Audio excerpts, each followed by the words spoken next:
Hope you're enjoying the day. Hope you're able to get outside at some point during it. And I'm going to enjoy this next conversation.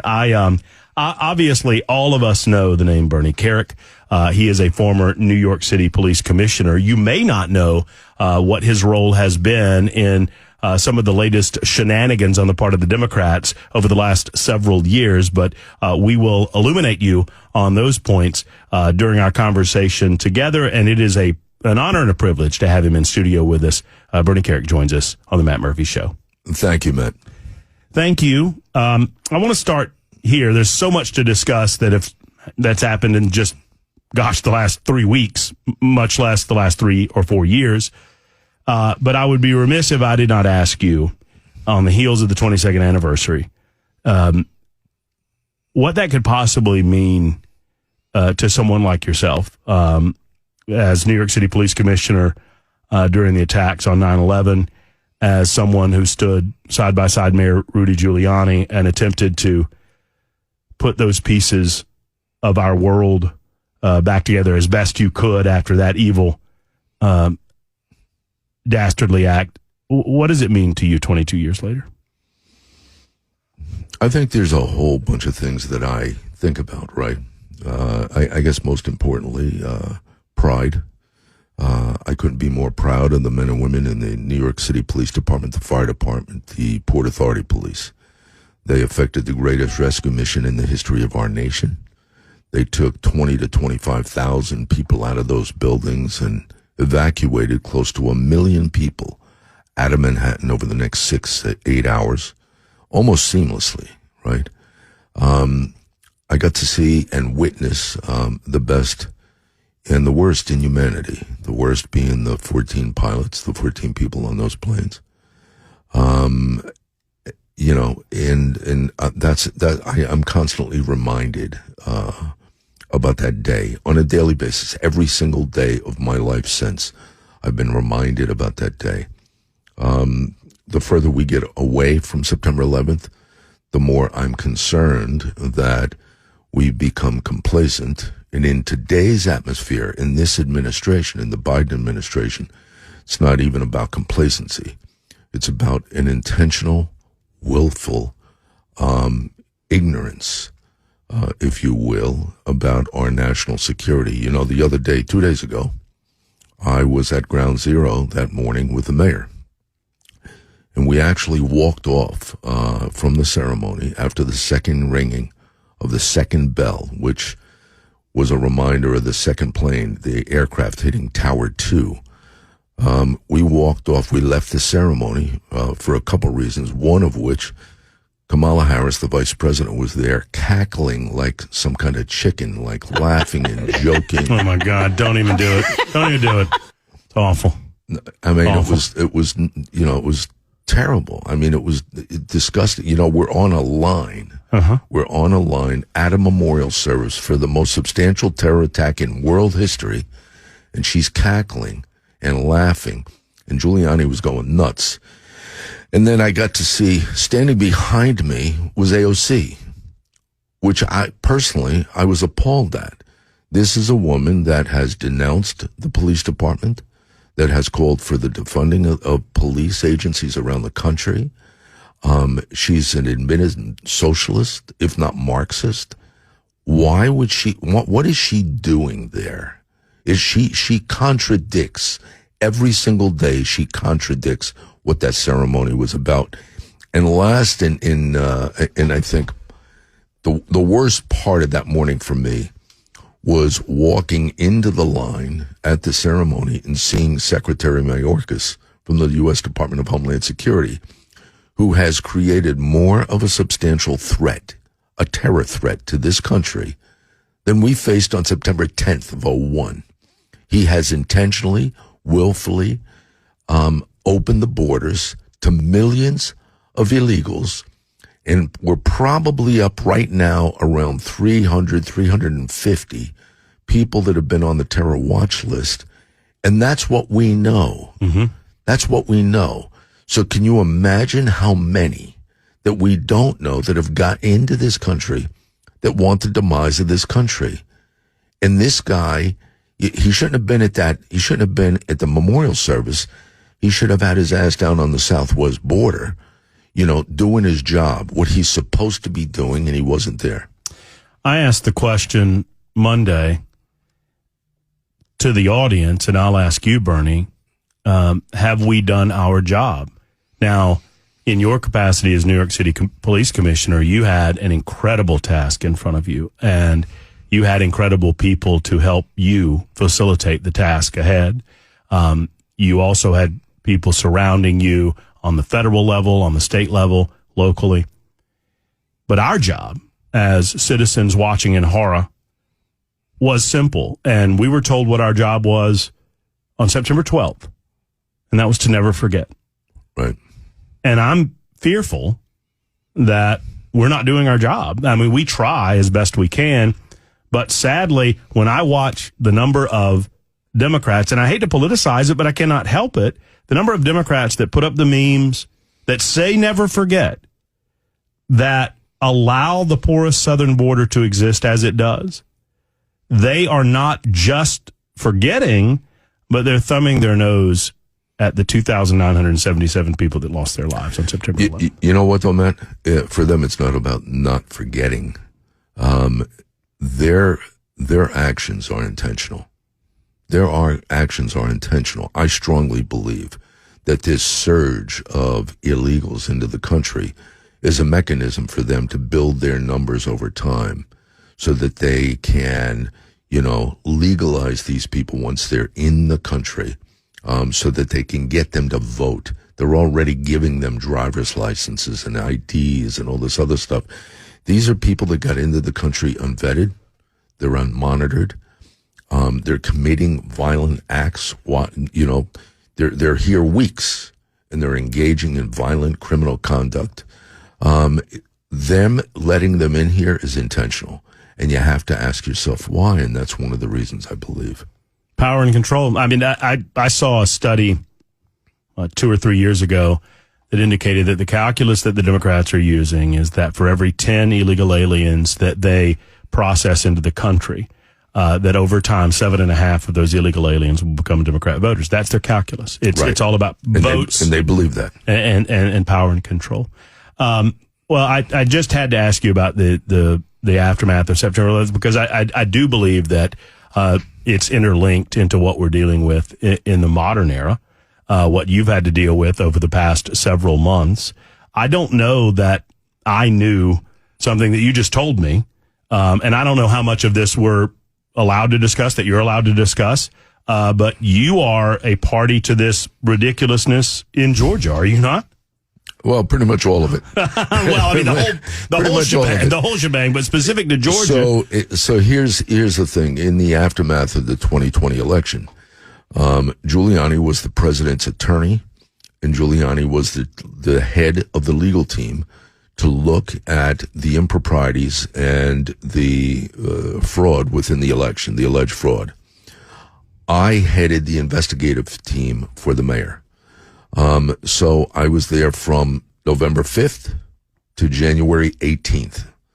I have been, subpoenaed, and I can't tell you how many subpoenas have I gotten, the witness subpoenas. I testified for 9 hours before the J6 committee.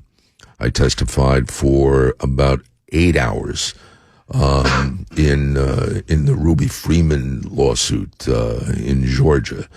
I testified. I didn't testify, but I was interviewed in a voluntary interview by Jack Smith's special counsel's office. I'm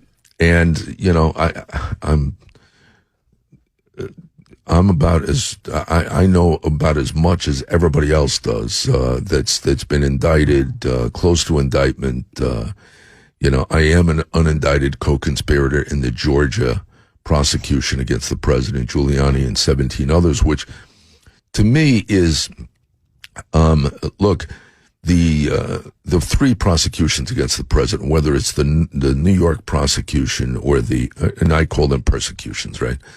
Or whether it's the Mar-a-Lago or the D.C. federal thing. I understand those, right? It's intentional. It's the opposition.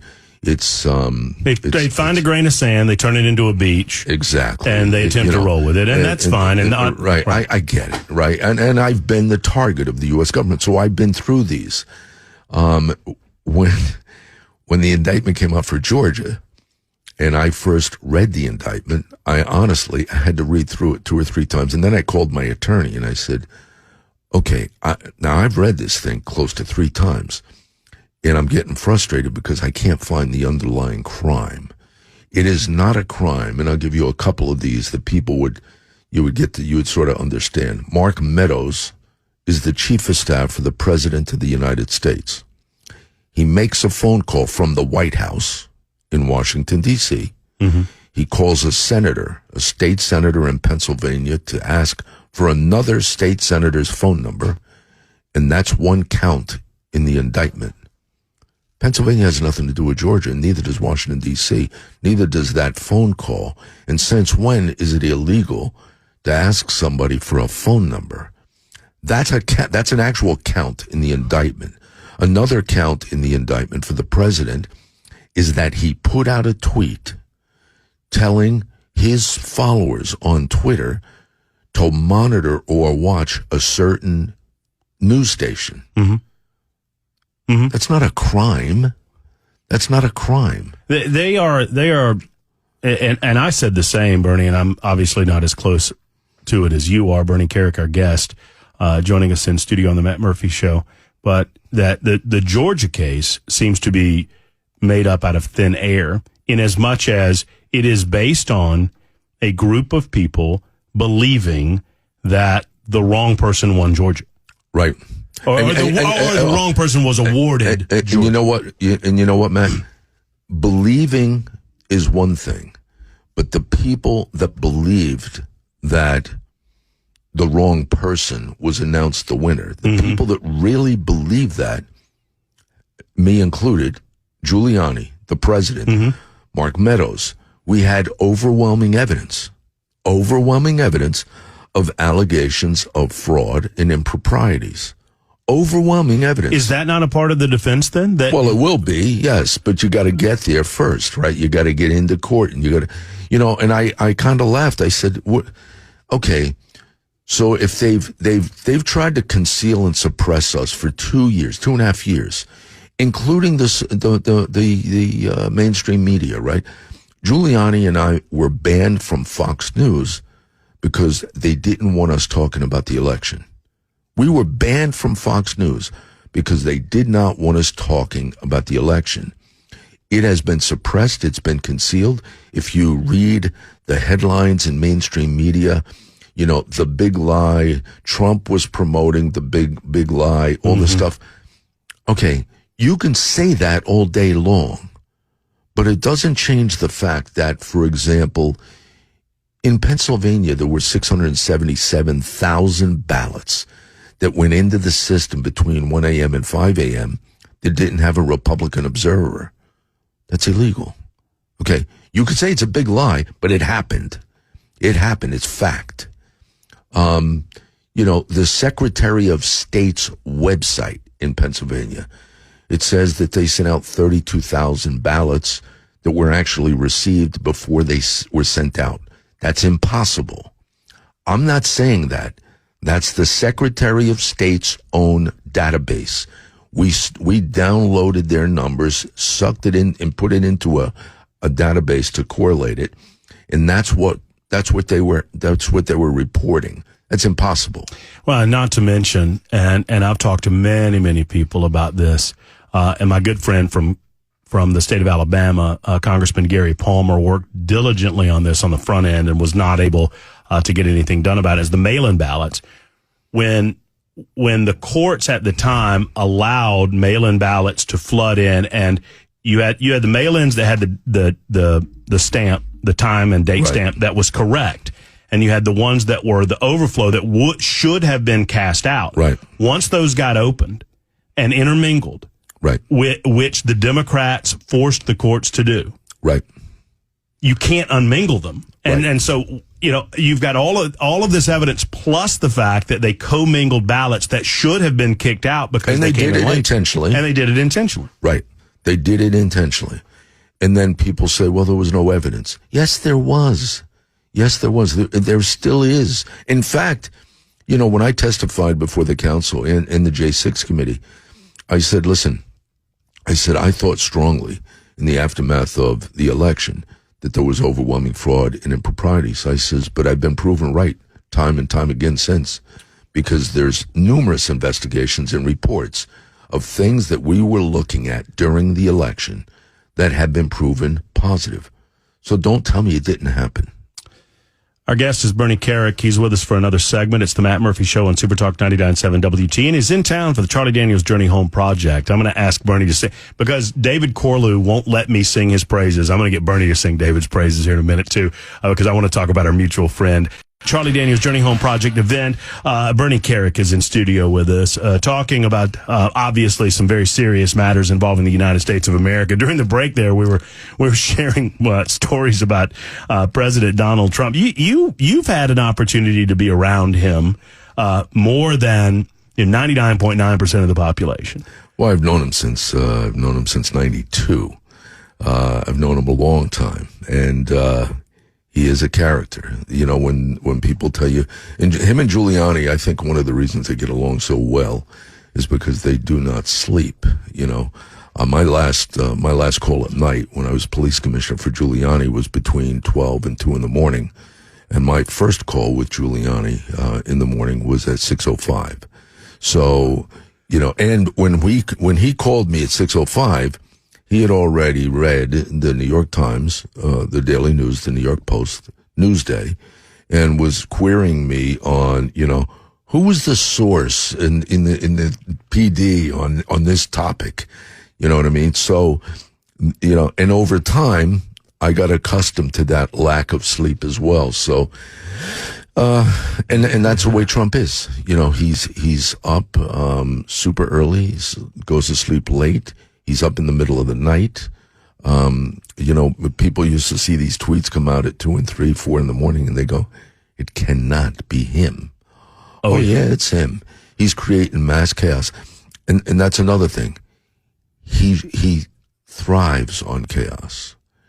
People think that these indictments, they're going to frighten him. They're going to scare him. They're going to have him back off. I've had people tell me, it's going to force him to step down and pull his name out of the hat for president. And I've told him, I says, I bet my life savings. It's never happening. This guy's never quitting. He will not quit. He will never give up. It's not going to happen. You are so close to that forest. I mean, the trees have to be enormous. For those of us a little further away from it, as we watch, and we've discussed it on the radio show any number of times, ad nauseum, that this is a dangerous place for the United States of America in as much as one political party is creeping toward almost a banana republic style political persecution of the chief political rival of the party in charge. As close to the forest as you are, I mean, do you see it that way? Can you see it that way? I think I'm, first of all, we're there. We're there, based on what you just said, right? About 8 months ago, I had 2 FBI agents come to my house to give me a subpoena for Jack Smith, and they wanted documents and some other stuff, and I cooperated, and I was interviewed, and it was all fine. But when they were ready to leave my office, one of the agents said, Commissioner, there's another thing I want to ask you off this topic, and that is that you've said publicly that you believed that Donald Trump could be in jeopardy of being assassinated. He said, do you have any evidence concerning that? And I said, yeah, I have evidence. It's called history. It's called history. In any dictatorship or in any third world nation, right? Whether it's Cuba or El Salvador or one of these Venezuela, right? Yeah. What happens? You go after your political opponent. You can't get him that way. You go after him through your criminal justice system. And if you can't get him that way and you can't put him in prison, like they did to somebody like, Mandela or somebody. If you can't do that, when all else fails, they wind up poisoned. They wind up shot. They wind up dead. The extent that they're going after Trump today is beyond me. I never thought this would happen. I never thought it could happen in this country. So when people ask me, do you think it's a real possibility? I feel strongly that we're there. What do you think? What do you make? Difficult to say, almost an impossible question to even ask, but I'll ask it anyway. What do you expect the outcome will be of these indictments? Or is there any way to tell? There's no way to tell, but I would say this. If Donald Trump gets the nomination, which I'm 95% positive he's going to be the nominee for the Republican Party. If he gets the nomination, I think these court cases are going to be prolonged. I think he will win the election. I think unless there's something that stops him within these court cases, and the problem he has in the cases, every one of these are being run by a radical left-wing government, whether it's federal or whether it's New York or Georgia, right? Every single one. You cannot tell me that there's not a conspiracy between them. I've done this. I've been in this business for 30, 35 years. I've done it with the biggest and the best in the country. Don't tell me that they're not all talking. Don't tell me they're not all coordinating to see who can do what, who can acquire what information, how they can assist each other in each other's investigations. That's what happens in this arena, okay? They're trying their best. But I'm going to tell you right now, if he's not convicted by Election Day, he's going to become the next president. Bernie Kerik, as New York City Police Commissioner, you've worked more closely with federal organizations, the alphabet organizations, we call them NSA, ATF, FBI, more than, 99% of the population, obviously. You know these organizations backward and forward. You've worked with them as a collaborator, and now you've dealt with them as a subject of an investigation. I'm well on record in my analysis. I'm just a guy that runs my mouth on the radio, that sadly the head of that snake has been so corrupted that those in the field, while they may be good people, I don't know that the organization can survive without being blown up and rebuilt into something different. I recognize the need for an organization like the FBI. Where are you on that, especially considering what you've had to deal with over the last several years? It has become the most corrupt federal agency in the country. And I say that because there's no greater threat to a republic like ours than a government that targets people for political reasons to deprive them of their liberties and freedom. And that's what these guys are doing. This is strictly political. There's no way around it. This is strictly political. And the White House is using the FBI and the Department of Justice to do their warfare. And it's unlike anything we've ever seen as far as a remedy or a fix. If President Trump becomes the next president, the next attorney general is going to have to annihilate the FBI 5 ranks in, from the deputy directors to the assistant directors, right down to the SACs, the special agents in charge of offices around the country. They all have to go. I've often said, you tell me if I'm right or not, did you think the swamp wasn't going to fight back, right? The man said he was going to drain the swamp. And as he does, this is the swamp fighting back, is it not? Yeah, but you know what, Matt? Listen, I get it, and I've been in this world for a long time, but I never, in my lifetime, never thought I'd see the Department of Justice and the FBI as political and as corrupt as they are today. I never thought I would see that. Bernie, in the 4 or 5 minutes that we have left, I want to shift our attention to the event tonight, to the Charlie Daniels Journey Home Project, which is an organization that I'm blessed and proud to just be associated with, to be around good people like yourself, David Corlew and others. I know that you served in the United States military. Let me start there. Was it your military service that led you to police service? Yeah, I was an MP in the U.S. Army. Okay. And from that point, my career took off.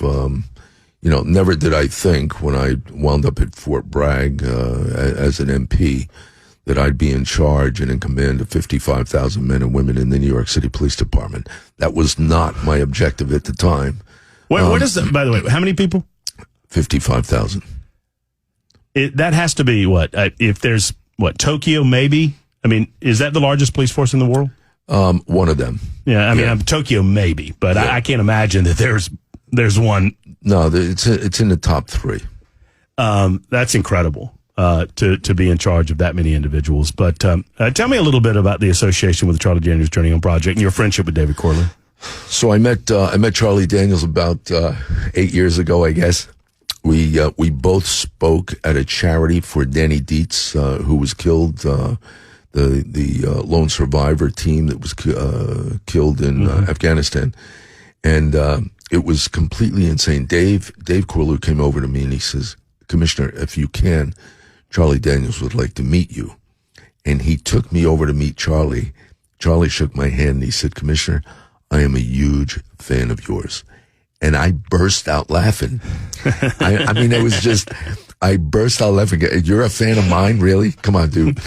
So Charlie and I became fast, close friends. Came to New York to see me. I came down here and did the journey home. Ever since I met him, I've done every one of the journey homes. I make it a must on my calendar. And through that process, I met Dave Corlew and became extremely close to him. And I'm going to tell you something. David Corlew is the catalyst behind the Journey Home's success.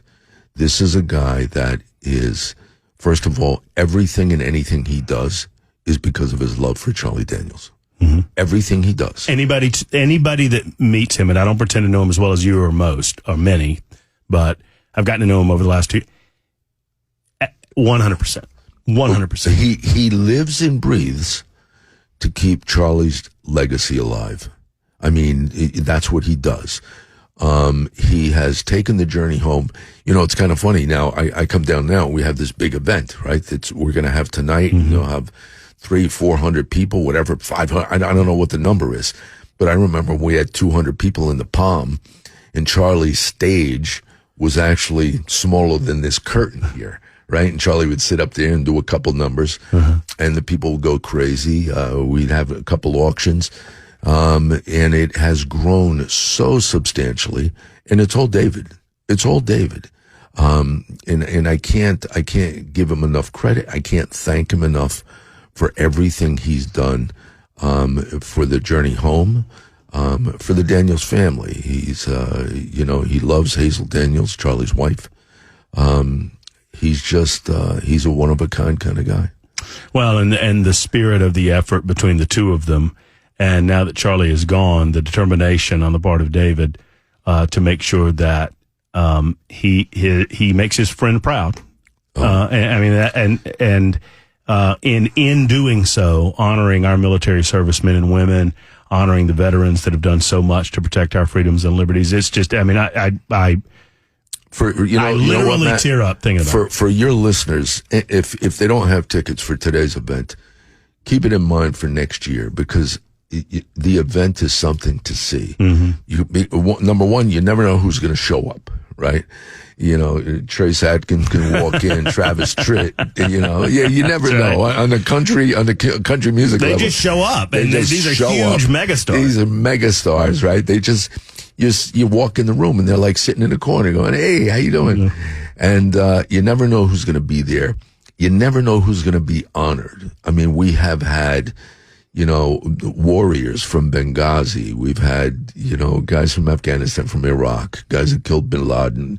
It's crazy. I met Ms. Gladys last year, and I forget Ms. Gladys's last name. David probably, if he's listening, would know. But Ms. Gladys, I want to say 97 or 98 years old, and joined a service because of Pearl Harbor. Right. And served her country as a nurse and in other capacities after Pearl Harbor. And I sat down. The woman had more energy than I did. He had a naval chief that we brought in last year that was like 92 or something, right? I don't know where he finds them. And they come in and they basically take over the audience. I know. And it's really a great event. I want to read a couple of super texts to you before we have to say goodbye, because I think you need to hear these things. Like John in Lawrenceburg has said, Matt, will you please tell Bernie Kerik that I greatly appreciate his integrity, his strong character, his incredible courage, his unwavering patriotism. I'm so thankful to him right now. Thank you. And I've got so many of those coming in. For the commissioner, you brought such poise and dignity on 9/11. It was on display and such an example of professionalism that anyone who has ever had any doubt about the courage or bravery of our nation's men in blue, you displayed that on that fateful day in 2001, sir. And they saluted you. And it's true. Thank you. I mean, you are truly an American hero, and we appreciate you. I know you don't like American heroes. Don't like being called American heroes. Matt, I commanded 55,000 American heroes. That's what I did. I had the honor and the pleasure to be in that position at the time. It's just it's unspeakable, the amount of bravery and heroism and courage that I witnessed under my command. When all is said and done, you'll have so many things to talk about to your family members and friends and circle of friends, and now you get to put on your resume unindicted co-conspirators. Absolutely. Absolutely. And it's a badge of honor, particularly when all of this gets resolved. Well, thank you. Thank you for stopping by, and thank you for sharing some of you. Dave with us. Actually threatened me with bodily harm if I didn't make this interview. He's such a good guy. I appreciate that. And thank you for dressing up. I told him, I said, I'm not going if I got to get dressed up. I'm not doing it. You'll get dressed up for tonight. It'll be good. Thank you, Bernie. Oh, hey, you know what I'm doing tonight? I'm wearing Charlie Daniels' hat. Are you? Charlie Daniels gave me a hat, presented me with a hat, one of his hats, and I'm wearing it at the dinner tonight. Well, there you go. If you are lucky enough to hold a ticket, you'll see Charlie Daniels' hat on Bernie Kerik's head. Thank you. That's it. Thank you. There's Bernie.